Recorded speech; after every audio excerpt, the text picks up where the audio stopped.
Alright, so I get quite a few people that ask, Lowko, why don't you do a lot of build order videos anymore? And the simple reason for that is that, well, the build orders in StarCraft 2, especially for Zerg, they really haven't changed very much over like the last, I don't know, 2-3 years. Really ever since Legacy of the Void. I mean, there have been some small adjustments here and there. But if you want the broad strokes, most of the videos that I posted like a couple years ago are still very relevant. However, recently we did see that change to the Overlord speed upgrade. It's a little bit cheaper now. And I noticed that in a lot of the Zerg versus Terrans, Serral actually now goes for that upgrade pretty early on. So what I wanted to do today is have a quick look at some of the games that he recently played at WCS Full. This just wrapped up a couple days ago. This is a series that he played versus HeroMarine. I think this was the round of 8. So the quarterfinals, I think? Yeah, so he played against Neep in the semifinals, and then against Raynor in the grand finals. He went 3-0 against HeroMarine, and then 3-0 against Neep as well. Pretty insane. So Serral seems to once again be on fire, but I wanted to have a look today at some of these games. And I wanted to note down the current version of the build that he's playing, so hopefully we can learn some of this together. And also, you know, let's be real, I've played a lot of World of Warcraft recently. I gotta make sure that we get the build orders once again narrowed down. I mean, the thing is, they make like some changes here and there, excuse me, to their build orders. And it's all relatively minor, but it is noteworthy, right? So here's my beautiful, high technological little bit of notepad. Some people ask, Lowko, what program do you use? This program is called Windows Notepad, I think. It's pretty much the lowest of quality note-taking apps, but it works quite well. Okay, so I just wanted to go ahead and have a look at these 3 games that he played recently against HeroMarine. And I just want to note down the exact build order. Okay? I use Notepad all the time, guys. Yeah, what can I say? This is just kind of something I've been using for years, and it works quite well. Actually, I want to listen to some of the in-game music as well. Here we go. Alright, so. First things to notice, that's a 13 Overlord. I'm just gonna write down the whole build. I'm just gonna write down the whole freaking build.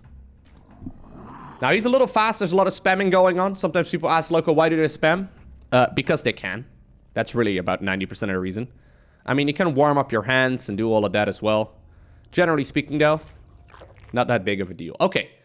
Now, there's a couple different ways you can open up in Zerg versus Terran. Generally speaking, people like to go for the hatchery first. This case, it's going to be a gas first and then into a spawning pool. So that's going to be a 17 gas into a 16 spawning pool. This may very well not necessarily be like the quote-unquote best build, but it's still going to be a thing that's played in tournaments. That will just keep you a little bit safer, especially in like longer series, and just to, you know, mess with the timings a little bit, make it a little more difficult for your opponent. So that was a 17 gas, 16 spawning pool. And by the way, the Overlords right now, what Serral pretty much always seems to do is that he uses the first Overlord for a little bit of scouting here and there. But for all intents and purposes, this one is going to move across the map to check whether or not there's an expansion, but also to see if there's a factory on the high ground. And then this Overlord right here, the second one, so that's the first he made at 13 supply. That one's going to check out all of the different kinds of locations where proxy barracks could go live. Lowko, what are these numbers? So the numbers are pretty straightforward. 13 Overlord means 13 supply Overlord. 17 gas means 17 supply gas. So if you look right here in the top right-hand corner, he's going to take this gas at 17. That costs a drone, so he goes back down to 16. And then here, he builds that spawning pool at 16 supply. Actually, you know what? He made another drone. So I'll be very specific. It's actually a 17 spawning pool. The TLDR, though, of most of the Zerg builds, and this is one of the reasons why updates are not that relevant to these builds. Basically, all of the Zerg strategies are based around spending your larva as quick as possible and just using and creating structures whenever you don't have any larvae available anymore. So basically, if you constantly spend all of your larvae all the time, you will arrive at a point at about 17 where you need to put down a structure, because otherwise you start floating resources.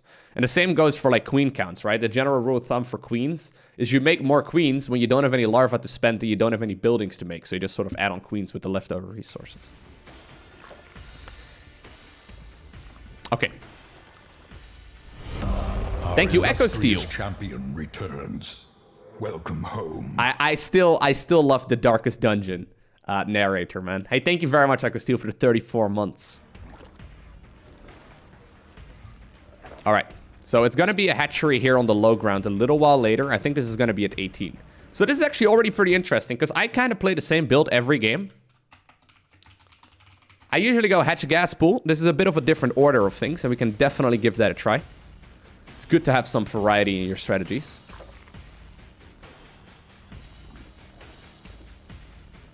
Loco, I just started playing Darkest Dungeon the other day, inspired by your new sounds. Nice. Yeah, I really like the Darkest Dungeon. I think it's one of the best games, if you like modern strategy games. It's very frustrating, though. Okay, so instant queen and instant zerglings. So the way I like to write it down, I like to switch over from supply counts at some point to either like the in-game clock, which is right over here, or when structures finish. So yeah, technically Serral right here starts up a queen at 19 supply, but I don't like writing it down that way because he starts it up right as the spawning pool finishes, you know? So at spawning pool, he does queen, and then also 2 zerglings. So that's 1 set of zerglings. I'll just write it down as like 2 zerglings. So that's 1 cocoon. I'm assuming it's going to be 1 cocoon. He might even add on a little bit more though, but he didn't save up any larvae. Oh no, he goes for a couple more. We'll see how many he makes. So this is actually a bit of an odd moment right now, where he hits a supply block. Now people will look at this and think this is not intentional. It's definitely intentional. So he actually, so hold up. So at spawning pool, he goes queen plus 2 zerglings.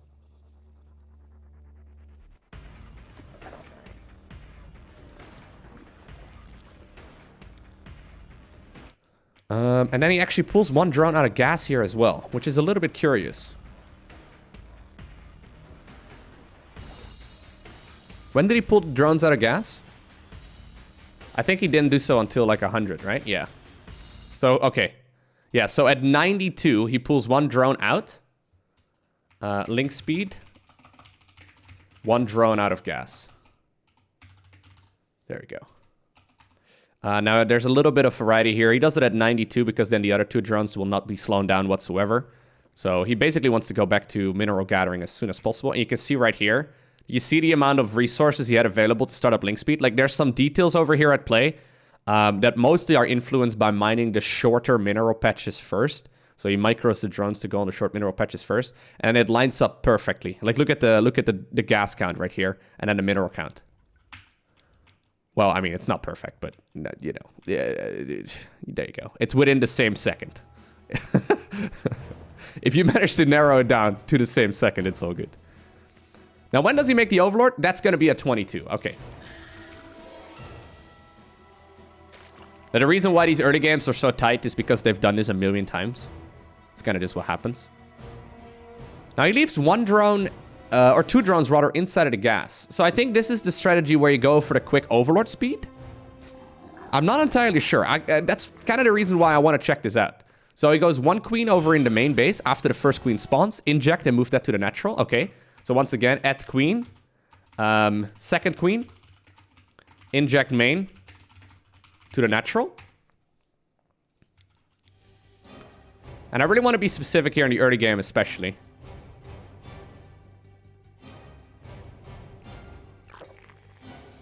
So I'm assuming the Overlord speed starts up when the hatchery and the natural finishes. Yeah. No, actually, no, he goes for a queen. Okay. Interesting. I really expected this was going to be a little bit different. Anyways, so Zerglings made their way across the map. They're going to be able to start working over there for a little bit.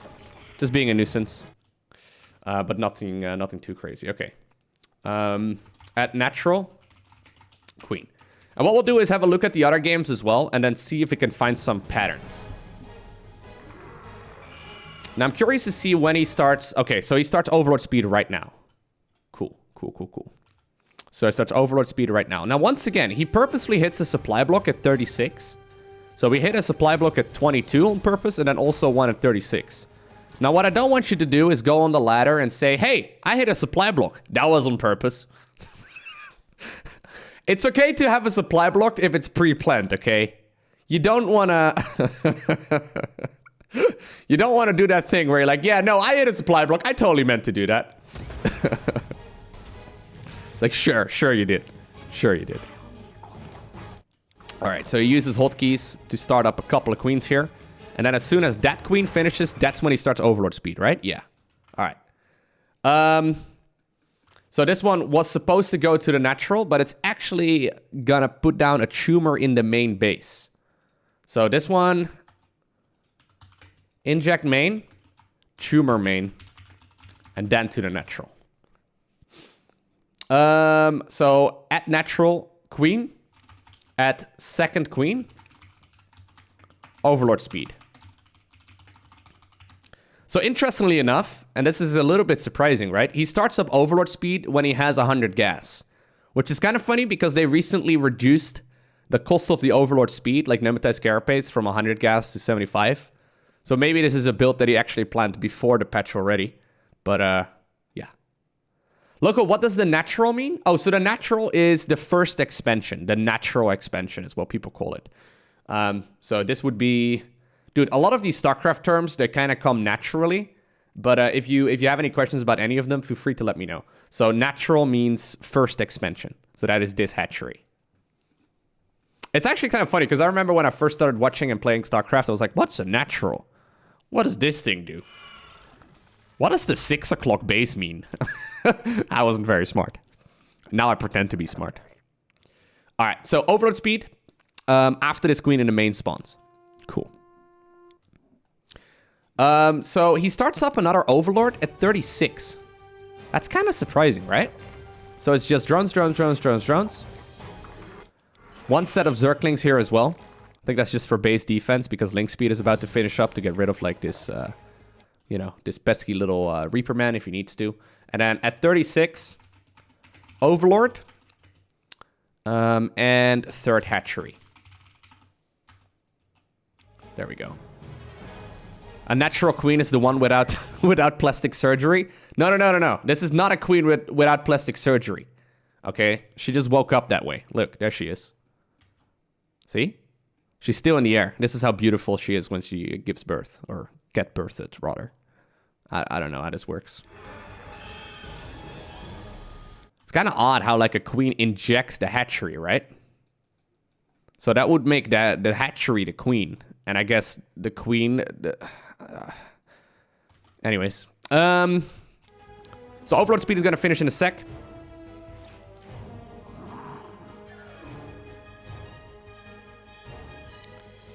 And it's just drones here. So these Zerglings here are always scouting. But I do like this fast Overlord Speed shenanigans, though. So Blizzard mentioned that they don't want Overlord Speed to become the gold standard in every Zerg matchup. Which is the reason why they only nerfed it by 25 gas. Or they made it cheaper by 25 gas, so they made it a little bit more affordable.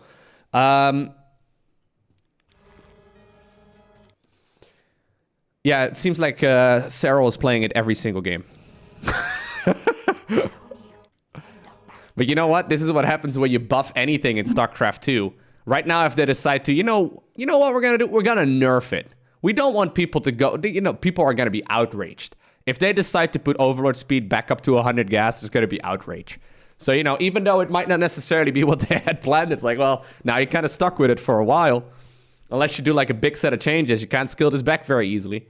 Luckily for us, though, Serral seems to be the only one doing Overlord Speed most games, really early on. Which is funny because, you'd imagine everyone would be copying his builds. At least, it makes sense. All right, so he's scouting right here, trying to figure out what's going on. And that's the advantage right here of getting that Overlord Speed. Now, from here on out, it's going to be a little trickier to get into the details.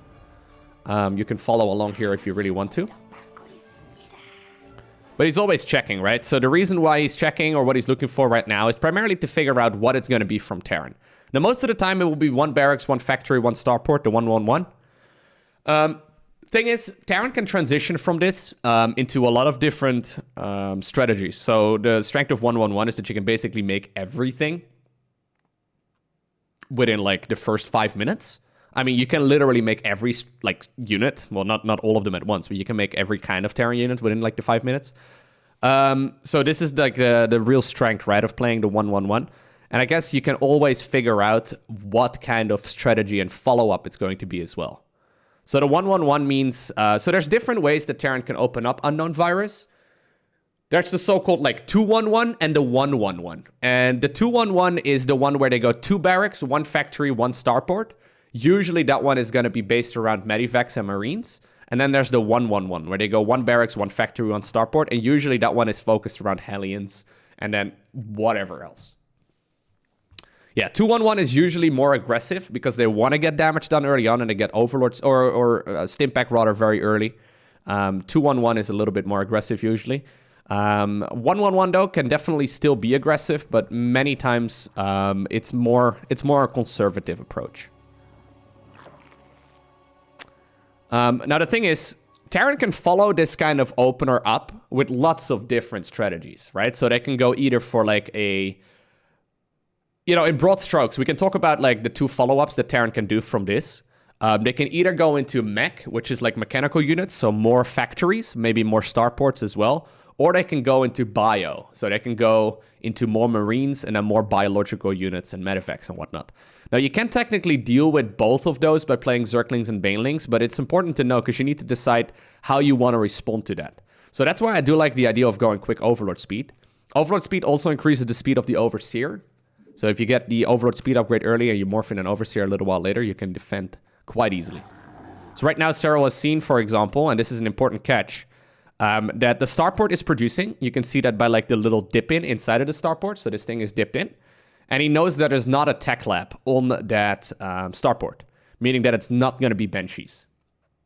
So the way scouting usually works in this matchup is not so much like you're trying to figure out exactly what they're doing, but you're thinking of all of the options that they have, and you basically cross off different kinds of options that are available. So when you see a 1-1-1, it could be like Hellbats, it could be Medevacs, it could be, Banshee play, it could be Liberator openers, it could be Hellion run-bys, Blue Flame. Like, it could be tons of different openers, and you're trying to, like, sort of check those off. So at this point, we don't see a Tech Lab on a factory, so we know it's not Blue Flame. We don't see, in this case, like a Tech Lab on the starport, so we know it's not Banshees. We know that it's also not going to be Battle Cruisers. Like, there's a bunch of different options that you can cross off right now, and that kind of determines how you want to respond. Now, it sounds really complicated, and it kind of is, but the way you learn this is just by playing a lot. There are some ways of being somewhat safe against everything. So one of the ways you can try and be safe. So if you want to be really safe, right, and you're not sure, and you're not really very good at scouting, safe way of playing is 4-minute Roach Warren. So this is versus 1-1-1. So 1 factory, 1 starport, 1 factory, 1 barracks, 1 starport. 4-minute Roach Warren. 430, what's it called? 430 spores in every mineral line. So this is like the way you can safely play. Now, I'm not going to write this down because that's not what Serral's doing. Well, I already wrote it down, but that's just in general good advice. So this would be the in-game clock, obviously. But if, for example, Serral would right now see like a tech lab on the starport, he would definitely add on some spores or maybe a faster lair or something like that. So this is why, like, following up right now with exact timings is just going to be a little bit more difficult. Welcome back. Your steadfast loyalty is greatly appreciated. No, Dima, I did not quit World of Warcraft, but thank you very much for the 23 months. Maybe I should identify myself as a video game streamer. I like video games, guys. StarCraft's my favorite video game, though, for what it's worth. Thank you, buddy. All right, guys. So do you guys see what I see? That's a near 420 Baneling Nest. You know what they say, 420 Baneling Nest. Okay, well, close enough. So I'm curious about this timing, right? So we saw Serral doing some tricks right there with the gas earlier. I want to go back a little. So he pulled 1 drone out of gas when he started up Overlord speed, or Zergling speed, rather. So that's when he went 2 out of 3. And then I want to see when he pulls 1 more drone out of gas.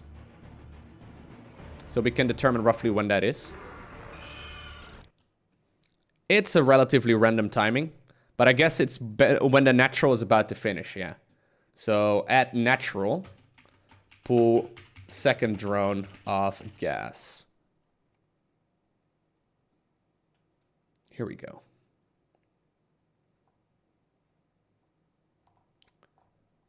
Yep. Cool. So this will line up to get exactly 100 gas by the time apparently your hatchery finishes. Alright, so these Zerglings early on tried to get the kill there on the SCV building the CC. Didn't happen, but it was a good attempt.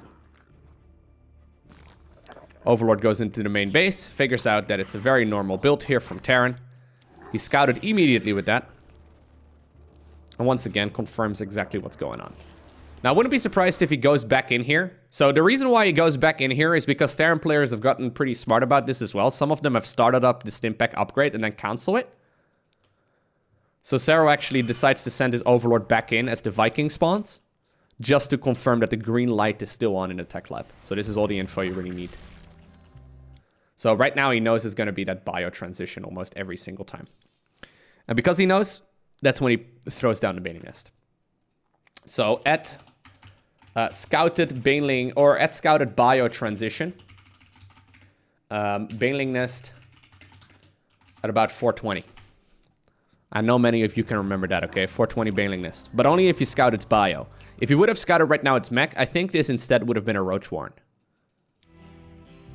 That hero Overlord right there, giving his life for the swarm. It's the way to do it. Alright, so from here on out, it's going to be a little bit difficult to dictate. I want to see... Yeah, okay, I was going to say, I want to see when he starts up the lair. So is that a specific timing, or is that just when he runs out of larva?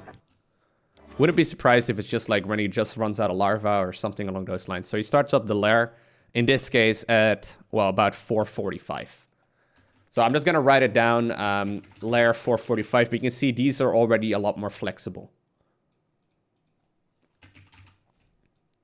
These right here are already a lot more flexible, and these are not going to be... Like, this is what he probably could play every game. Or this right here is what he could play every game.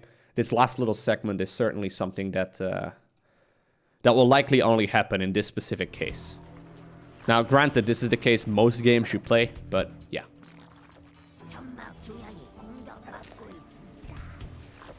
Now, let's see this game live.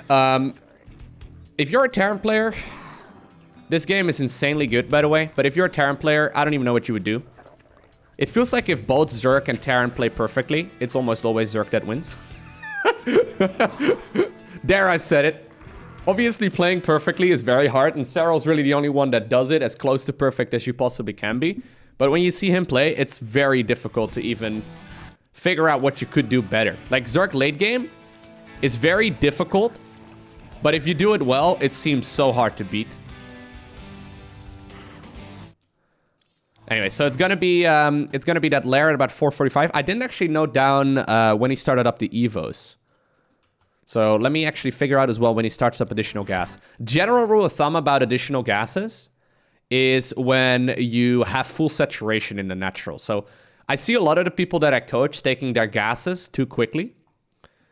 So there's two ways you can approach it. Either you take what is called like the rule of one gas, where you basically only have one gas geyser until you get full mineral saturation on 3 bases. That's like the most basic rule, okay? I see a lot of people getting themselves the gases much too quickly.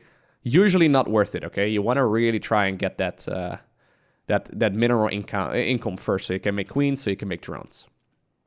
How many Zerglings did he make? So up to this point, so once again, we're a little bit back. This is when he's just approaching that 36 supply count, or when he just had 36, but he just made the 3rd.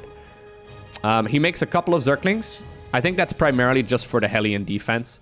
So I think he probably makes about 12 or so, which seems to be what he goes for most games. So 12 in total, that is. Now, when did he put these drones back into the gas? I think that's when Link Speed or so finished, or when Overlord Speed is almost done. Basically when he's got, like, you know, his most important early game structures going. At this point, once again, it's a little bit more flexible. So... After the 3rd hatchery starts, drones back to gas. And the reason why you're pulling... By the way, for those of you curious, like, why is he doing all this maneuvering with the extractor and stuff? Why do people pull drones out of gas in the first place? It literally is just to get that tad little bit of additional mineral income so you can start the 3rd base faster. It makes up for a couple seconds here and there. Hey, Gamesy, thank you for the €5. He says, Lowko, do a 12 pool next game, please. We'll see what the next game holds, GameZ, but thank you for the $5. I appreciate that. Yeah, I did watch these games live. They were pretty sick. Hey, but thanks for the tip, dude. Appreciate it. Okay, so he puts the drones back into gas a little while later. Okay, so we know 4:45 is when he starts up Lair this game. Now, once again, that's a flexible response. I want to see right here when he starts up the Evo chambers and the additional gases. So general rule of thumb is saturate this base first. Usually pros don't follow that because they know specifically when they need it. But if you're not sure, just get full mineral saturation. So notice right here, right? Serral starts up the gases in the natural only really after he goes up to this amount of workers. So he's got 49 workers, which is basically enough to almost fully saturate all 3 mineral lines. And up to that point, he's only mined 1 gas. So I'm just going to write this down as rule of 1 gas. So once again, that means all mineral lines saturated. Take 2 more gas. And I also think 2 Evo chambers. I'm assuming the Evo chambers come up right away. Right over here. There you go. I like to group these things together in my height because I'm not very smart. So this way I can remember. By the way, what do you guys think of this map? I personally think this map is great to watch games on, but I really don't like playing on these incinerator zone maps, man. Like, I like watching them. I really don't want to play on them. What do you guys think? The slow fields suck. Yeah, I think they're fun to watch, but they're like frustrating to play, right? They can be pretty annoying.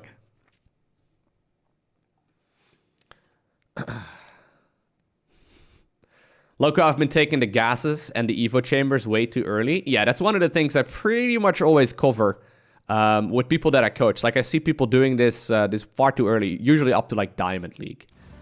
Your early game, so the issue is, right, if you take your gases really early, your drone income and then the queen count is really gonna suffer. So notice how he continuously keeps producing more queens. Like, you can take this as like a benchmark, right? Like, you can take this game up to the 6-minute mark and then look at the amount of workers that Serral has. So if you compare this right now, just open up any of your own Zerg versus Terran replays, right? Compare the amount of drones that you have at 6 minutes compared to what he's got at 6 minutes. So he's just about to go up to 31 Zerglings here. Bailing speed underway. Upgrades will just start up, and he's got like 61 workers and then 7 queens. It's pretty yeah, it's pretty crazy what you can get done as far as worker count and queen counts go when you delay the gases. Now the rule of 1 gas is specifically for Zerg.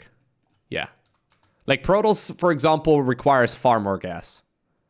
Zerg is it's very good when it comes to just running on 1 gas. The reason for that is queens. Like, queens basically are your all-round early game defense tool. I mean, zealots are pretty good too, but they kind of suck against banshees and whatnot. You know what I mean? Like, they can like look at the banshee, but other than that, they don't do very much. Yeah, no, queens are really good. So this is specifically a thing for Zerg. All right, so in this case, he starts up all of these upgrades around the same time. So actually, like, this is pretty late when it comes to Evo chambers. Like, 6-minute Evo chamber upgrades is pretty much as late as you see anyone go for. So 6-minute Evo chamber upgrades is considered to be late, but it's not unheard of. Like, it's pretty common. The only time you really see people going for faster upgrades is usually when they go up against someone who's opening up 2-1-1. So since 2-1, so 1-1-1, right? So 1 barracks, 1 factory, 1 starport early on has tons of different variety. When it comes to the 2-1-1, the 16 marine drop is really only the best option that Terrans usually go for. And against that, you don't need the lair, you don't need bailing nest, you don't need bailing speed. Against that, a lot of Zergs will go faster upgrades. So I think at that point, like, the fastest is maybe like 4 minutes for the Evo chamber upgrades, but that's because you can cut a lot of corners. Although, most of the games, though, I would say, like, probably 80% of the games you play will be a 1-1-1. It's, like, just the thing that most people play. It's because it's the best build. Yeah, 2-1-1 is held with just queens and links. You don't need a lair, you don't need banelings, you don't need anything. So that's why you can you spend your CAS on the quicker upgrades. Now, a lot of people are always curious, like, what are the hotkeys like? So Serral seems to run with like, so there's two ways that a lot of people like to play queens. Either they like hotkey them all together as one, either they don't hotkey the ones that are injecting bases, but most pro gamers right now do opt to have one control group for the queens that are dedicated to creep spread, and then either hotkey the ones that are at the bases separately. So you can see right here, he's got two control groups of queens. So hotkey number 5 right here is the queens that are injecting, and hotkey number 2 is the queens that are running around and doing like tumors and all that. So usually these are the ones as well that will go around for base defense. So say, for example, there's a Liberator coming in right now, right? So the Liberator comes in at this angle over here. I can almost guarantee you that Sarah would use hotkey number 5 to pull the queens into the main base, and then pull hotkey number 2 to move in over here. So that way you have the, you know, the two bases covered quite easily with two different control groups of queens. It's all these little moves, though, that really add up, right? Like, I think Serral's probably the best defensive Zerg player. A lot of that is scouting, but a lot of it is also just really good positioning and hotkeying and just, you know, doing everything really well. So once again, every single time, and you can, this is one of the things you can bet your dollar on when you're watching a Serral game. Every single time he goes up towards a lair. So in this case, he's prioritizing these upgrades. And then when he finishes up the lair, he will always go for an Overseer shortly after. So the Overseer will always be there just for, once again, confirming what's going on. I think most of us could probably get away with just having that one scout earlier to confirm that it's bio. But he will always continue scouting right now as well with another Overseer, just to confirm that there's nothing weird going on. And that's really like just the security Overseer. This one is much lower priority than that first Overlord scout that we saw. But if you can spare the APM, it's obviously still good to scout. I mean, there's never such a thing as too much scouting, I guess. Well, maybe there is if you lose all your Overseers, but... yeah, so this is a thing as well that a lot of Zergs have been doing. I saw Solar do this like really for the first time a couple months ago. Ever since they nerfed the Hydralisk, a lot of people have been trying out Muta play and they've been trying out Hydra play and all that as well. But it seems like what most people are doing right now is just skipping Lair Tech entirely. So a lot of pros have been either going straight up into a couple of Infestors and then go straight up into a Hive, or they just skip like Lair Tech entirely and then just defend early game with Ling Bane Queen and then go Hive immediately. So this is gonna probably be like a 7-minute Hive. Considering these upgrades are very late, 7-minute Hive is obviously pretty much the opposite of that. Also, another thing that's quite nice to note, usually when it comes to taking a 4th base, and this is one of the things I did wrong myself for a very long time, until I actually got some coaching myself, and the coach pointed out, hey, you should really take your 4th base much faster. Usually, when it comes to the timing of the 4th base, it's when you're fully saturated on 3 bases. So once you hit full saturation on 3 bases, that's when you start looking for a 4th. And usually after you start up the 4th as well, that's when you go for a macro hatchery. So basically the way you can remember it is you start up all of your drones on 3 bases, and then you start up 2 hatcheries at once. And in between, right? So when it comes to unit production, up to about this point in the game, we've really only seen Serral make minimum amounts of units. So he made some units here, but really not that many. While we're waiting for the 4th base to finish, it's going to be non-stop unit production. So basically, at full saturation, full 3 base saturation, 4th base. I'm also going to actually add billing speed to this. 4th base. Macro hatchery, so that's the 5th base. 5th base. And then while you wait until the 4th base is done, while you wait for 4th base, non-stop unit production. And that seems to be the gold standard right now. Like non-stop unit production plus tech and all that.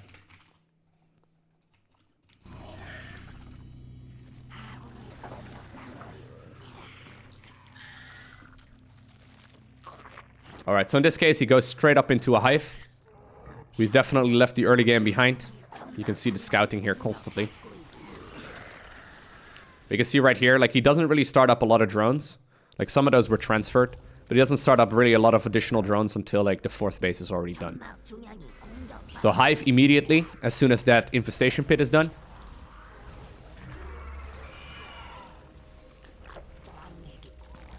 Starts up 2-2. And I think Adrenal Gland's pretty quick as well. Is he gonna go Ultra Cavern in this game? I'm assuming so, yeah. So it's gonna be Ultra Cavern here really quickly. So even though Ultras really aren't that good, they're considered to be kind of weak, especially when it comes to late game units. Turns out, if you make them more of like a mid-game unit by getting them really early, they're pretty good. So the way that a lot of Zerg pros like to go for Ultras right now is use them as a stepping stone to go up to Brute Lords. So Brute Lords are ultimately the better late game unit. I mean, in pretty much every way. But you can't just go straight up into Brute Lords most games. So you kind of use those Ultralisks because they come out much earlier and much easier. You kind of use those as a stepping stone to get up to Brutes. I mean, sometimes obviously that doesn't happen. You can just sort of win with just playing Brutes. Or just playing Ultras rather, but yeah. That seems to be the philosophy behind... that seems to be the philosophy right now behind playing Brute Lords. So basically the reason I think is that with the Ultras, obviously you're forcing out Marauders and you're forcing out Liberators, and that's why Brute Lords shine. Like Brute Lord Corruptor is really good against that. So usually as soon as the Greater Spire and whatnot is done, that's also the point in the game when Zerg will stop making Ultras altogether. Unless obviously Terran is focusing too much on a counter to Brute Lords and they don't have, you know, any Liberators or anything anymore. That's when Ultras once again are good. Yeah, this is another thing as well, actually, that I've not seen a lot of Zerg players do. They will actually go for a Nidus Worm. Sorry, not a lot of Zerg players do this, but Serral does. So he positions like an Overseer in a relatively random-ish position. This seems like a random spot because there's a bunch of them just hanging out. But this is actually just there for the Nidus Worm. And what usually happens, right, if you look at this map, usually Terrans will expand closer and closer and closer towards the center. Right? Just because that's where the bases are, the longer the game goes. So they will leave the safety of the main and the natural alone. So if you manage to get like Adrenal Links inside of the main base of Terran, like they really wreak havoc. And at the same time, you can still push through. So I think these 56 Zerglings, I wouldn't be surprised if they're just going to go all straight into the Nidus Worm. Okay, they don't. But it's still a cool style. Like, I don't see a lot of people going Nidus Worm at this point in the game. I think this is kind of like the way Blizzard had Nidus Worm intended, you know? Like, a lot of people use them as like a cheese. But this kind of feels like the way that the Nidus Worm was supposed to be played. And if anything, right, even if you don't put anything in it, this is still a massive pain in the butt for Terran to deal with. Because their rally points, I mean, they're all going to be set like in different spaces, in different areas. It's pretty cool. Okay. So there's a lot of fights happening here. A lot of back and forths. And HeroMarine actually plays extremely well. Like, there's a moment here where Serral definitely overextended. Because he was up to, like, 95 workers. Versus, I think, like, 60 SCV Terran.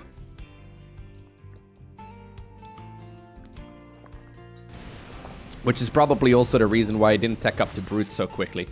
Because he was in a little bit of trouble. I think if this was a game where he was a little bit more comfortable and he had a little bit more time, I think he probably would have gone to Brute Lords a little bit easier as well. But he didn't really... Hey, look, he made the mistake. Oh my god. Terran makes or Serral makes mistakes? One of us. One of us. One... The accidental swarm host. Poor guy, man. Freaking swarm host all the time.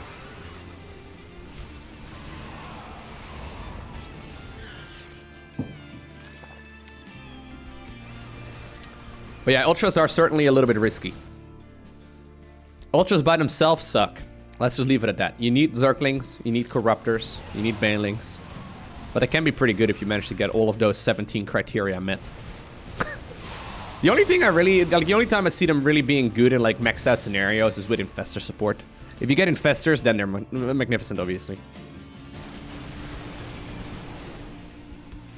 Alright, so let's cruise to the ending and then we'll have a look at the second game. And see if we can find some similarities.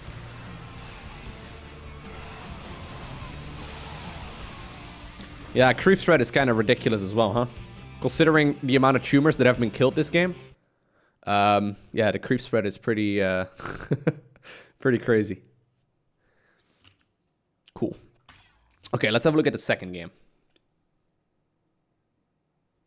Loko, why does HeroMarine not snipe the hatcheries but attack units? I mean, he will snipe hatcheries if he can.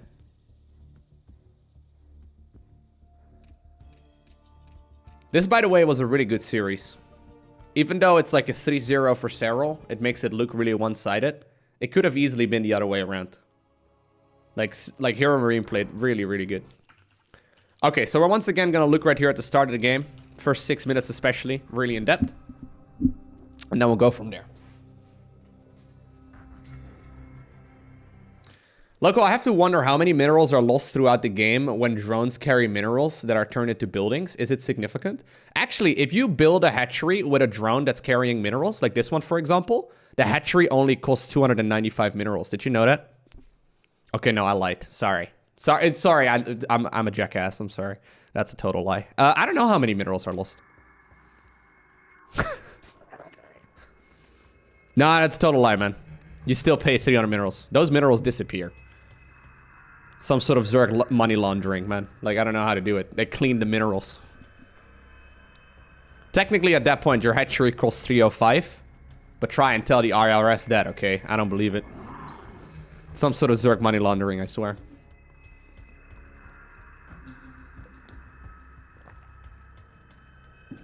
Five minerals each time must pile up. No. So really, like, the only time it's relevant, I would say, is like early game, right?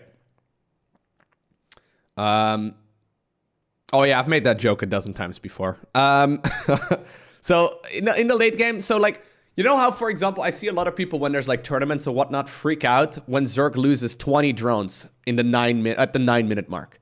At the 9 minute mark, if it's been a standard game, Zerg doesn't care for 20 drones, okay? Like, they can replace those. Basically, the value of drones and resources is much higher in the earlier stages of the game. Like, you can easily replace them later on. So I would say in the early game, yeah, you definitely want to try and avoid it. But, yeah, it's not super critical. In the late game, it doesn't really matter.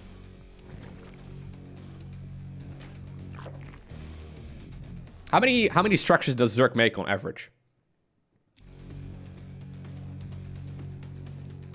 Couple dozen in a game? How many Zerg structures are made? How many drones die giving their life to become a structure? I have no idea. Usually it's about 5-6 hatcheries. So about 5 drones for that. Let's say about 10 for gas, so about 15. I would assume we probably lose about 20 drones a game. If it's like a macro game, probably about 20 drones. Anywhere between like 10 to 30, I guess. Yeah, it's quite significant, really. Well, they evolve. Right, okay, they don't die, they evolve. Fair enough, fair enough. Anyways, we have a bit of a switch up over here. So rather than what is it called? A gas spawning pool hatchery, we right now see a hatch gas pool. This is considered to be much more standard.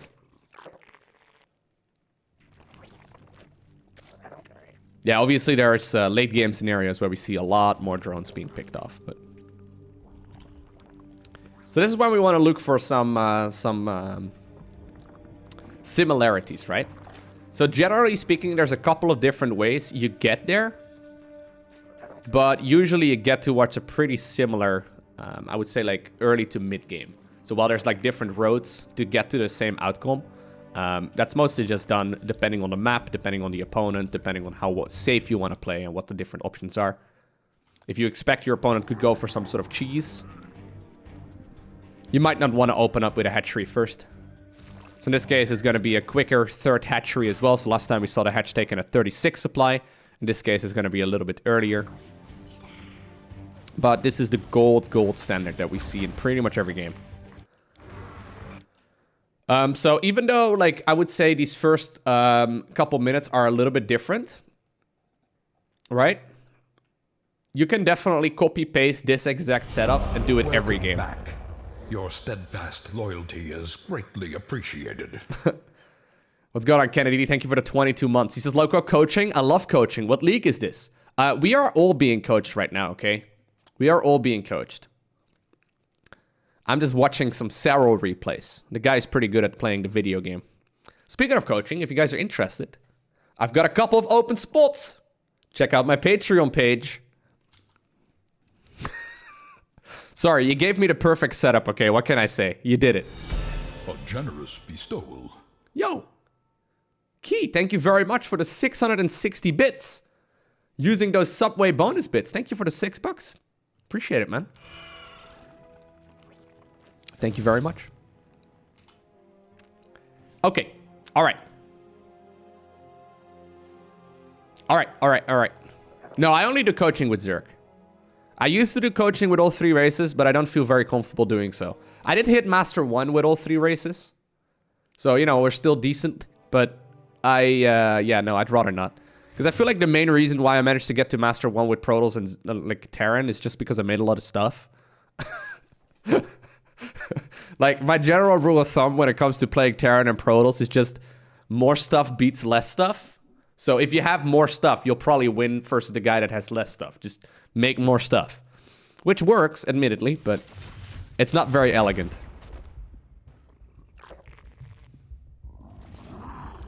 To be fair, that is how you make your way to Master League, for sure. Just make more stuff than your opponent.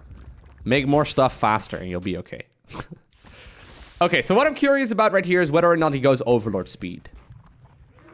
He does get up to 75 gas here. Is he gonna start up Overlord speed? Our illustrious champion returns.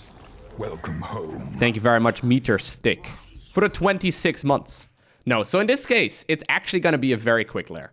Now, this is kind of curious to me, okay? So everything up to this point has been very standard. But notice how little scouting there is this time around. So we had 1 Zergling that's patrolling over here. But for all intents and purposes, this could be a 1-base Terran. Now, we don't see 1-base Terran openers at all right now. The only 1-base Terran openers that we see are like proxy barracks. And obviously, at this point in the game, we know it's not a proxy barracks, because that would have been a very late proxy barracks. You also saw the timing of that Reaper, so we kind of know that it's a standard opener. But this is a very quick lair. So I want to look at this real quick. So the standard right now is to pull 2 drones out of gas when you start up a Zergling speed. So notice right here, Zergling speed is going to start up. 1 drone gets sent over towards the 3rd base, become the 3rd base. Link speed started up as well. And then by the time that this link speed is about to finish, he makes 2 additional drones in the main base and rallies those towards the gas. I think it's the 2 that come after this. These right here, yeah. So these right here get rallied to the gas. Those are the first larvae that pop out of that queen's hatchery. And then it goes for a 330 lair. I don't know if you want to necessarily play down on the ladder, but let's figure it out. So in this case, it's actually HeroMarine also going for a fusion core.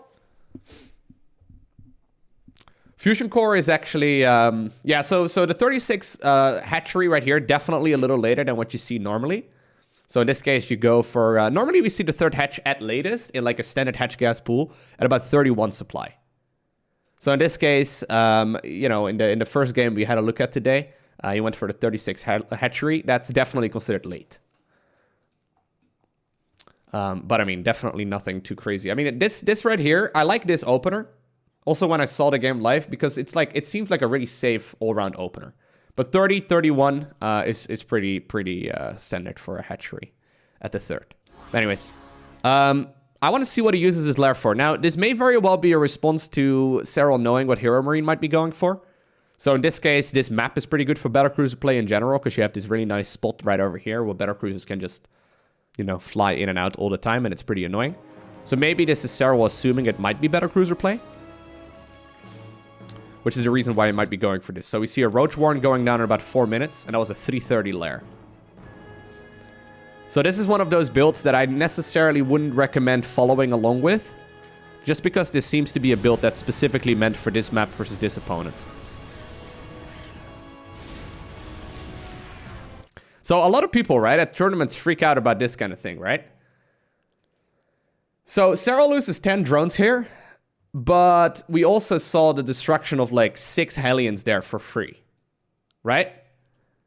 So yeah, that's obviously not a trait that Zerg would make, but it's certainly not the end of the world. It's certainly not the end of the world. Yeah, so what's the advantage of going for a 36 lair or a 36 third rather than a 31 third? So this build right here, the one that we did in that we have a look at in game number 1.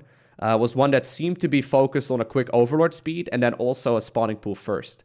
So it's a little bit different. It's a little bit of a different start. I do quite like this opener, though. I want to certainly give this a try myself, because it seems like a build that's very safe. Because obviously going spawning pool first has a couple of different options, right? Like, you can use it to harass the Terran player, like we saw Serral do in the previous game. But if you find yourself getting cheesed a lot in Zerg versus Terran, I mean, obviously having early Zergling speed is a godsend, right? Like, you just simply hold every single cheese like that, easy peasy, because you can actually make units. So this seems like a good start. And then obviously, while the third D6 Overlord is going to be a little bit later, it still seems to line up really well when it comes to like the lair timings. And you know, there seem to be what is it, like all roads lead to Rome? Isn't that the saying? It kind of feels similar to all of these different Zerg varieties in the early game. They all lead to a very similar mid game. It's just that this one feels a little bit safer than, you know, other builds that are more standard. There's also some calculated supply blocks in here, though. So we saw Serral in this game hitting 36 out of 36, and we also saw him hit 22 out of 22. Which feels bad, but yeah. These are calculated supply blocks for sure. I don't even know if he played the build perfectly, but it seemed to be, you know, spot on.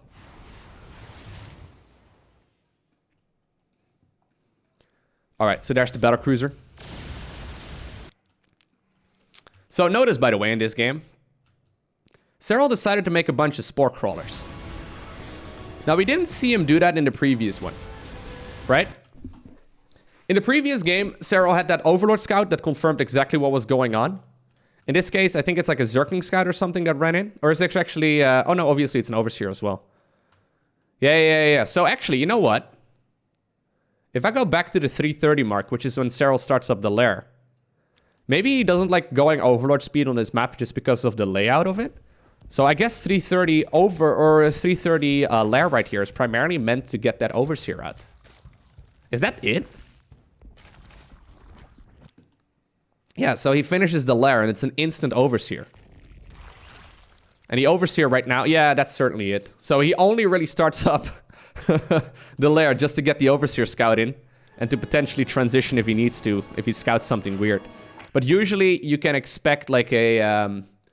So generally speaking, right, if you go up against a standard 1-1-1, and with standard I mean like, you know, one barracks, one factory, one starport, and then like a Banshee or a Liberator. Banshee and Liberators generally hit about 5 minutes into the game, so 5-minute mark is usually when they arrive. In this case, he didn't see any starport unit by the 5-minute mark, meaning that it's pretty much always going to be better cruisers at that point. So even though he doesn't see the fusion core here, I mean, he sees it right now, it's pretty much everything you need to know. He knows right now that it's time to start up spores. Usually, battle cruisers arrive at about 5:20, 5:30. So, knowing your opponent is playing 1-1-1 and seeing the lack of a Liberator or seeing the lack of a Banshee should actually already give you like a lot of information about what's going on if you know your opponent is good. Because if you know your opponent is good and you didn't see a Banshee or a Liberator, it can really only be like a battle cruiser at that point. Does that make sense? It made sense in my head, but I'm not sure if it does.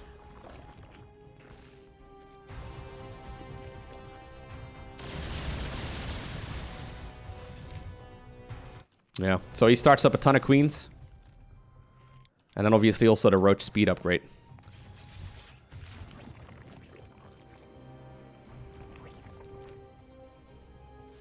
Oh, right, okay. Yeah. So Serral actually goes for the response in this game with a Nidus network. Yeah, so I think this whole strategy over here, the 330 lair and all that, was specifically meant on this map.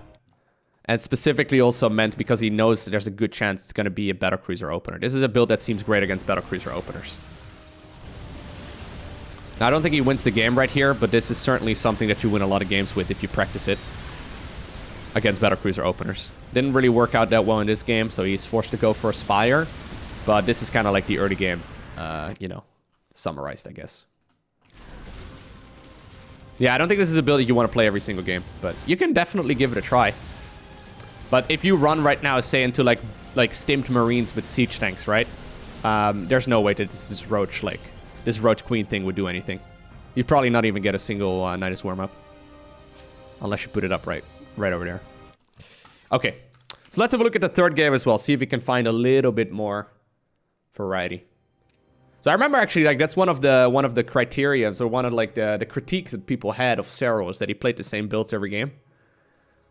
This was like a year or so ago. Serral really has started mixing it up a lot more.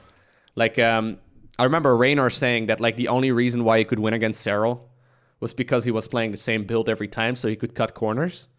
Nowadays, that's not the case anymore. Like, Serral really mixes it up all the time, makes him scary to play against. Yeah, these are all from WCS Full.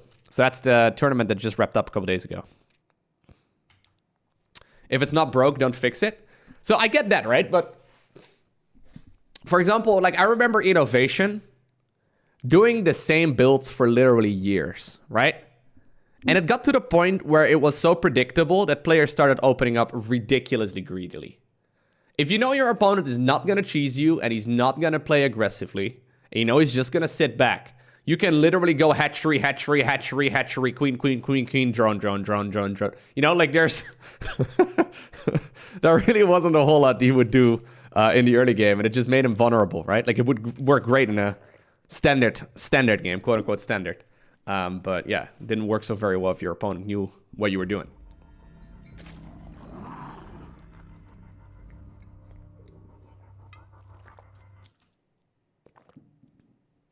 Lowko, I heard Lambo say that now Serral sometimes goes for strategies that are so aggressive that the only way to beat him is to play safe and just catch his attack. Yeah. So it's like the opposite of what we were at last year. Although the thing is, that's the thing, right? So I think the reasoning why a lot of those top-level pros, like for example Serral, would go for the same build every game, it's because he does it better than anyone else. Like his defensive style, his macro style, his late game are better than anyone else, right? So it makes sense to play to your strength. The issue is, though, that at that point you become predictable, so players just simply start cutting corners, right? They just simply don't make any defenses. No bunkers, no siege tanks, none of that. Just play super greedy. Like 3.5-minute third command center wasn't unheard of. And he thought, wait a second. If I start playing aggressive strategies as well, all of a sudden, people are going to have to be checked all the time, right? They can't just play their standard greedy build anymore. They're going to have to... you know, play more defensively, and it makes you a much scarier opponent. Yeah, so TLO actually went 3 hatch before pool against Namshar. Yeah, Namshar is another player who certainly likes to play macro. Namshar is certainly very good at playing the macro game, and he does so pretty much every time. Makes you a little predictable in a way. The thing that Innovation, for example, started doing a lot, like this became a bit of a meme. This is about, I think this was like early 2019, maybe late 2018. Innovation just started 2 Rex and 3 Rex rushing every single freaking game. I casted a YouTube series at some point. It was a best of 5 series, and every freaking game, Innovation, at the time, best macro Terran in the world, would go proxy barracks. It's so dumb. It's like, you're the best macro player in the world, right? And your opponent is thinking, like, it's game number 5. He's done this 4 freaking times in a row. There's no way. There's no way he's gonna go and do it again, right? Like, it's so dumb. But it actually, you know, it's also pretty smart. You're completely in the opponent's head. Hey, Lowko, I just got promoted to Master League. Yo, congratulations, dude. That's awesome. Welcome. Welcome to the ladder. Now the real climb starts. No, I'm just kidding. Hey, that's awesome. Congrats.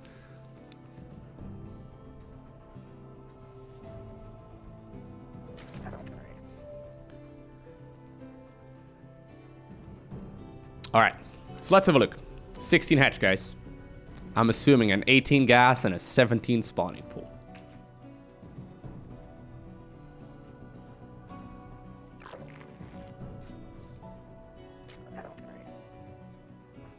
There it is.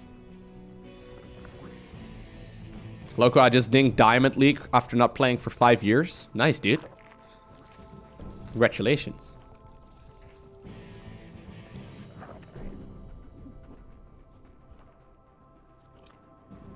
All right, so let's cruise through the beginning of this game.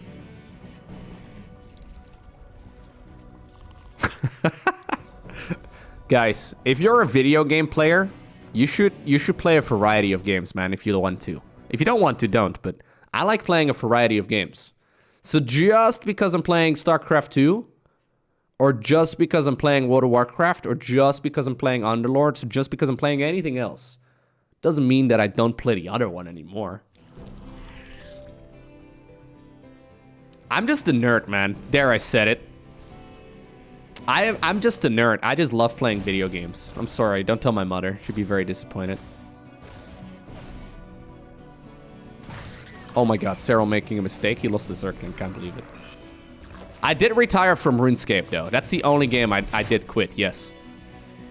And you know how I quit RuneScape? I didn't stop playing RuneScape for like 9 years, okay? I played RuneScape for many, many, many years. You know what finally made me quit RuneScape after like being stuck with that game for a very long time? I found a solution, man. I figured out how to quit that game. I started playing World of Warcraft. It worked.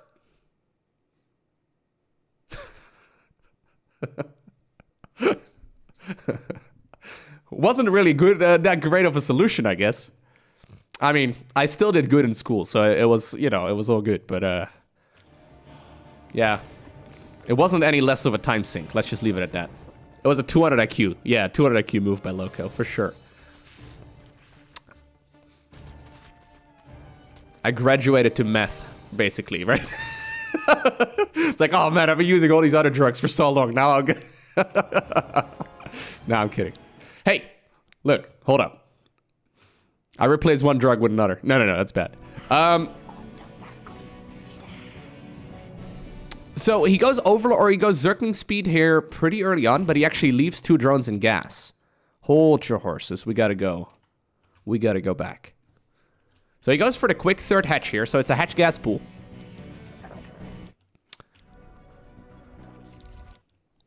So 2 queens. And then I think it's like a 26 3rd. Yeah. 26 3rd. And he pulls 1 drone out of gas. And how much gas was that? At 60, I assume? So the standard right now for a very long time was to pull 2 drones out of gas at 60 and then go for the 3rd base. Yeah, so he pulls 1 drone out of gas. And that one goes to the 3rd base. Okay. So this was called like the Clash Zerg versus Terran opener. It's because the Clash Zergs were the ones that really started playing this first. So this was like a new edition of like the standard at the time. So basically the strength of this build is that you still get Zergling speed out by the time that Hellions start roaming the map, like 4 Hellions. But you may be in some, like you basically get yourself the 3rd base up without the Reaper being able to contest it. So right here, look, for example, at the timing of this Reaper. Where's the Reaper?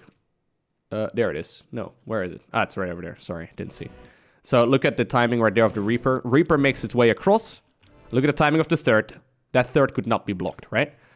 And the way you pulled this off was that you pulled 2 drones out of gas at 60. Now, I'm assuming here the reason why Serral decided to pull 1 drone out of gas rather than 2 is so he could still get up to 75 gas and get Overlord speed. So he still goes 3rd base very early. Double Zerglings, double Queen. 3rd hatch. It's a little bit awkward because you do go over 100 gas. So normally you wouldn't arrive at 100 gas until about, well, right around right now. I'm assuming he starts up... So the Queen right there spawns. Does he go Overlord speed first? Yeah. Ah, cool. Ooh, that is cool. All right, so this is a little bit strange in a way, right? So the Queen spawns, inject, Overlord speed. My only concern with something like this, right, is usually if you don't start up Zergling speed immediately, right when you go for the quick 3rd hatchery, and you play this like so-called Clash Zerg versus Terran opener, usually you won't have Zergling speed done by the time that 4 Hellions start roaming the map. So like the first 4 Hellions can do some serious damage. Then again, the timing window for those 4 Hellions will be about 5 seconds, I guess. Because he's probably going to start up Link speed immediately.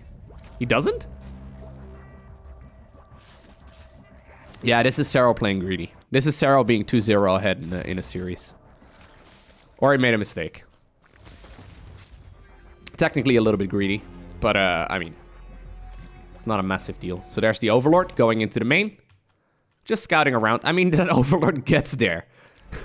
The Overlord gets there before you can even scout a fusion core. There's not a fusion core yet because the starport wasn't done. There's the fusion core. Yeah, okay. Good luck hiding anything. There you go. He didn't click on it. He needs to go back. Well, maybe he did click on it. Yeah, he must have clicked on it. It's either going to be an armory or a fusion core, right?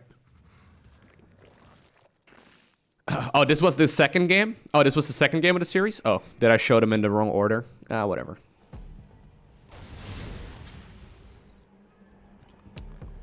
Alright, so apparently the response right here to battlecruiser play is to make a heck of a lot of queens. And then whenever you've got the gas for it and resources and you're done with your droning for now, it's like 430 lair. So 430 lair, and I'm guessing about like 450 or so spore crawlers. Which would line up really nicely with the battlecruiser stuff. Maybe 5 minutes-ish. So usually the first battlecruiser arrives at about 5:30, just like we saw previous. Yeah, so look. He does start up spore crawlers this time around at the 5-minute mark. So remember what I said earlier, like 430 Overlord, or 430 spores are really good if you don't go Overlord Scout? Our illustrious champion this works. Returns. Welcome home. Clado, thank you for the one... Well, wait, no, that's 2 years. I was gonna say 1 year, but no, that's 2 years. Thank you for the 24 freaking months. So sick. I appreciate that.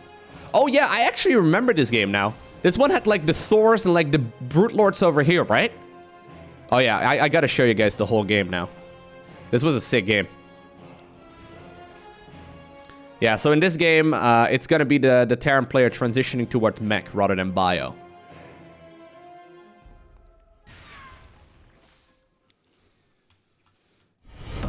Welcome back. Your steadfast loyalty is greatly appreciated. Thank you, Quaritz. I appreciate it.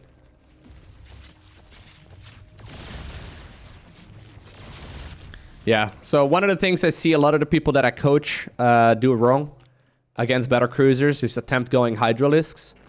Just pretend Hydras aren't a thing, guys. That's what I'm really gathering for most of these games that I've seen at WCS full.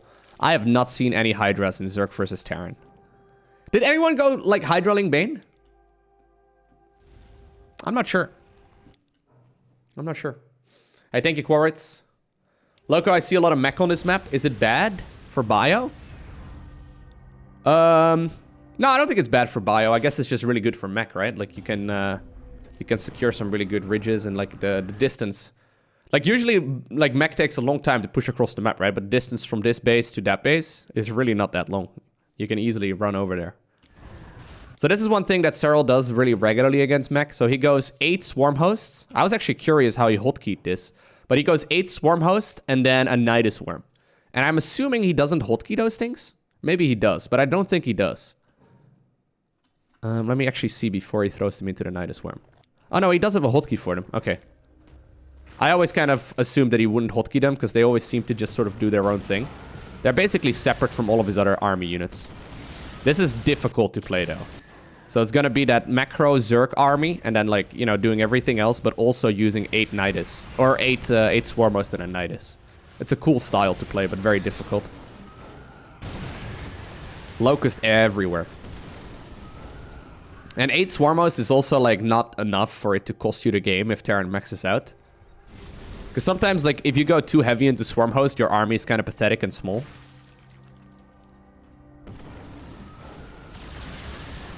Oh god, that's so sexy. They can't use tactical jump when they have the fungal growth on them. I haven't watched tonight's GSL games yet. Or, well, I mean, you say tonight. GSL is usually over here in the morning, but whatever. I'll pretend I'm American, yeah. Kakona. America, yeah. Yeah, I haven't seen those games yet. Dark had to play, right? I gotta certainly watch some of those. It's funny though, because every year I think that the level in StarCraft play can't really go up that much, and every year I'm proven wrong. Like, the skill level right now is so high. This is just beautiful StarCraft to watch, okay? Like, from both HeroMarine and Serral. Like, this is just, It's so difficult to pull this kind of thing off. You know, like when people that aren't familiar with video games ask, hey, why is a pro gamer considered a pro gamer? Is he just really good at pressing buttons? I remember a lady in like this interview on Dutch television asking, okay, so why are you good at video games? Do you just really press the buttons really fast? It's like, yeah, of course that's what we do. We just press buttons really fast. Come on, dude. That's like asking a football player. So like all you do is just run after a piece of leather with 22 men in a field? You only run after a piece of leather, huh? Oh my god, dude. It was so dumb. But anyways, this is like really where the strategic aspect of StarCraft is just really, really cool.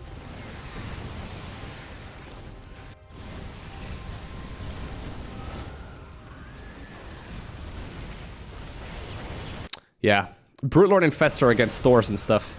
It's so sick.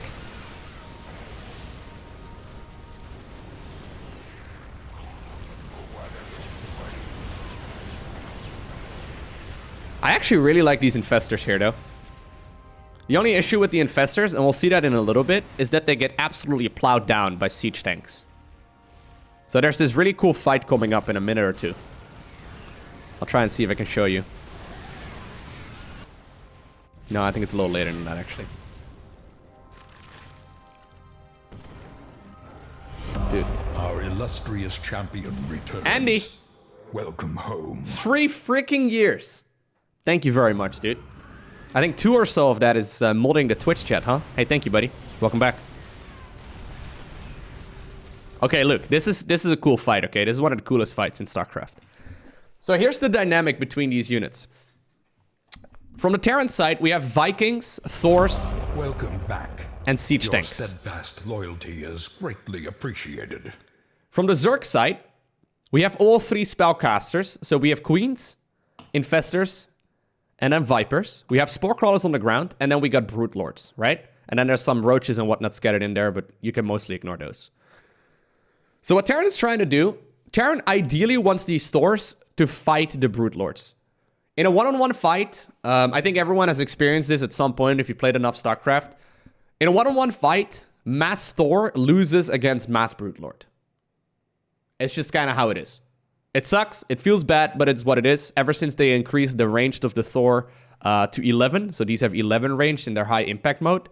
Brute Lords have 10 range. They can basically just right-click them. In 1v1 fights, the Thors win. However, when you add Infestors into the mix, they have a range on 9 or of 9 on their Neural Parasite.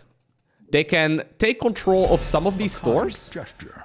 They can take control of some of these Thors and basically make the Terran army kill itself, right? On top of that, there's these Vipers, right? Or rather, so the Thors are meant to counter the Brute Lords. The Brute Lords are meant to counter the siege tanks. The Infestors are meant to counter the Thors. And then the siege tanks are meant to counter the Infestors. Does this make any sense? It's like some sort of weird conflicted love triangle thing, right? They all try and counter each other, and because of that, there's this weird stalemate where neither player wants to commit. So basically what HeroMarine is trying to do is he's trying to bait the Infestors into the range of the Thors, or of the siege tanks, rather. And Serral is trying to bait the Thors forward so he can get the Neural Parasite off. And then there's some Vipers here into the mix as well to hit, like, you know, potential Blinding Clouds and maybe like a parasitic bomb on these Vikings. The Vikings just sort of shoot whatever they can. Queens are here for transfusions, and then obviously the Spores are here to make sure that the Vikings don't overextend. It's a super complicated, like, dance. And the weird part is that, like, in the middle of this, both players are also doing all of the macro stuff. We still see the Nidus Worms going up. We still see the Swarm Host joining the fray. There's, like, some, you know, some base defense and all that. It's pretty crazy. So when it comes to hotkeys right here for Serral, we have an Infestor hotkey, a Viper hotkey, a Ravager hotkey, a Queen hotkey. And apparently, and this is kind of interesting, he opts to not hotkey the Brute Lords. That might be something to look at. On the side of Terran, we see, well, a lot of units right here on 1, so that apparently includes all these. And then he's also got a separate hotkey right here for the siege tanks. The thing is, he's certainly gonna box these around and control click and all that. Wait, did hotkey them at 0? Oh, I didn't notice. Okay, sorry, yeah. So this is probably not hotkey 0. It's probably like another mouse key or maybe like if you basically reroute in like the hotkey settings of StarCraft, if you like reroute hotkey 0 to like, I don't know, the letter J or something, it will actually still show up as a 0. So this is probably like either a letter on the keyboard or maybe like a mouse hotkey or something like that. But yeah, it's a really difficult thing to control on both sides. So look. A new subscriber arrives. Hey, thank you by the way, Bobo, for the 100 bits. Thank you also Cross the Edge for the 15 months. And Al Capone, thank you for the Twitch Prime subscription. Bobo, by the way, asks, Lowko, chime in on this one. How many games would you need to play Serral in order to win one? A lot. Okay, so there's a little bit of fungling over here, right? Just trying to get rid of some of these. Didn't get the parasitic bomb off. So once again, the Brute Lords, they don't want to fight the Thors, but they want to keep the Thors pinned back. The Siege Tanks want to hit these Infestors. HeroMarine wants to bait the Infestors forward. So the Siege Tanks can shoot, but not so far forward that they can be neural parasiting the Thors. Now, obviously, if you can slow push your way like this, right, and you can get closer and closer to the edge of the perimeter of the creep, you can get a lot of value done. Both players are trying to bait each other here all the time. So look, the Siege Tanks right now managed to get into a good spot. We do see a couple of those neurals, or a couple of those fungals going down as well. Here we go, neural parasites being utilized. But that means, however, that the Infestors right now are going to be in range of the Siege Tanks that are in the back. A couple of roaches apparently coming from behind as well. Siege Tanks managed to shoot down most of the Infestors, and that now means that the Thors are still available. They outrange the Brute Lords, and the Brute Lords now can only really fly away. It's such a difficult dynamic. Look how low these Brutes are, by the way. This is a Brute army that's ready to die. More shall gather. More shall enter the fray. Hey, Mr. Maynard. Thank you very much for your 395 viewer host. I'm assuming you were casting some good old Olimo League, I guess? Welcome back. Your steadfast loyalty is greatly appreciated. And thank you also for the 19 months. That's amazing.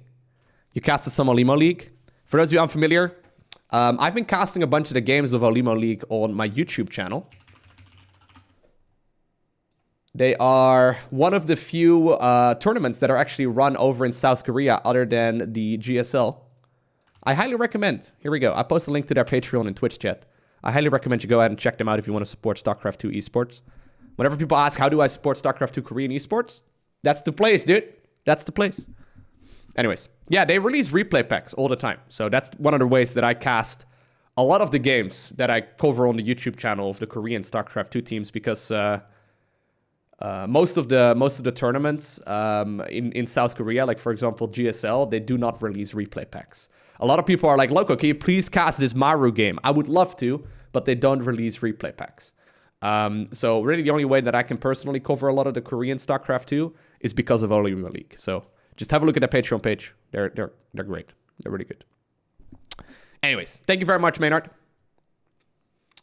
Yeah, it's the Olimo League. It's the Olimo League, but the lady that puts on the tournaments, I think her nickname is Olimoly. So that's basically how it works. It's a little bit confusing. Anyways, by the way, for those of you from Maynard's live stream, I'm currently looking at some of the games that Serral played at the WCS Fall tournament that just wrapped up a couple days ago. So we had an in-depth look at some of the builds that he's been playing and some of the strategies that he's been pulling off. This is the final replay that we're having a look at. And for the most part, we've arrived at the point in the game where we're really just admiring the skill. So we're basically just all, you know, hitting each other on the chest and on the shoulder, talking about how good, like, these players are at StarCraft. That's basically what we do. There's gonna be a time where I'm gonna resort to commentating StarCraft 2 games in action sounds only. So it's gonna be like, ooh, ah, ooh, ah. It's gonna be me in a couple years, okay? I won't even be able to keep up anymore with what's going on. That's exactly how you cast, Maynard.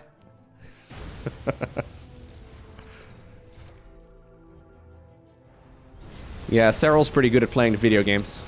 I mean, when you look at the results of WCS4, it looks like he had a ruffle stomp. Not the case. Hey, J-Dolph, thank you for the 6 months. I do appreciate that.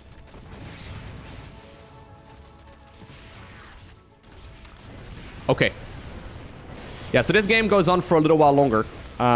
Basically what you need in order to play like this is either 4 arms and 4 hands so you can control everything properly. Or you can also train your feet and use a second keyboard on the ground to match the amount of actions required to pull all of this off. It's kind of crazy. Yo, what do you guys think? If at some point, right, we could link up a 3rd arm to our body. You know what Neuralink is trying to achieve? Anyways, what if we could link like an additional artificial limb to our body and we could actually have a fully functioning 3rd hand, right?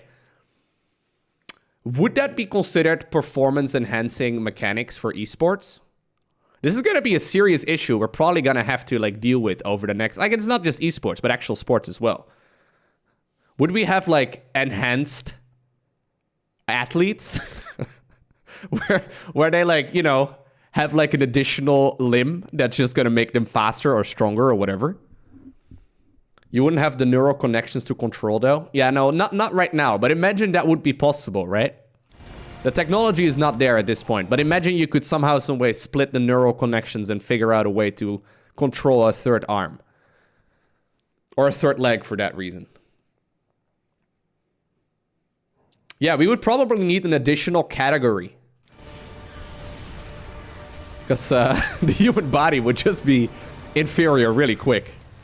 4 hands would look really disturbing. Look, I've heard people say that before, but imagine this. You're sitting on the couch, you're watching television, and you're eating a plate of spaghetti. You can use 1 or 2 hands that you have extra to hold the plate and just eat like a regular person without like smearing it all over your face and your shirt.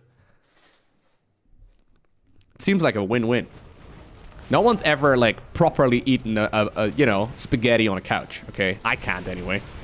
Maybe that's a problem that's for me, though. Right? That's the most practical use case I can come up with. That and esports.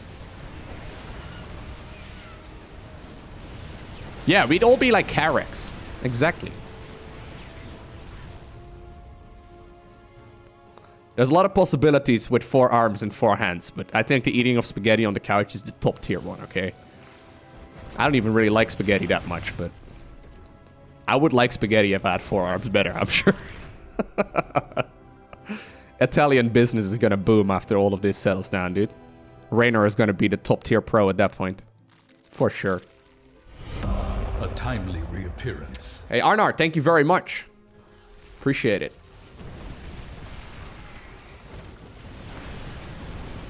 Hope you guys had a good stream.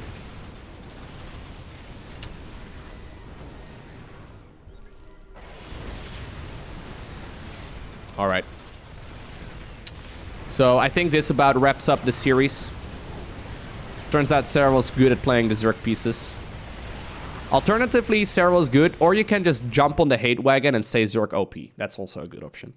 Anyways, what I'll go ahead and do is create like a little paste bin right here. For those of you that are interested in having these notes. So if you want to have a look, create a new paste. There we go. I'll post a link to it in Twitch chat. And if you're watching this on YouTube, because I will post this as a highlight on YouTube, for those of you that missed it, I'll post a link to it down below in the description.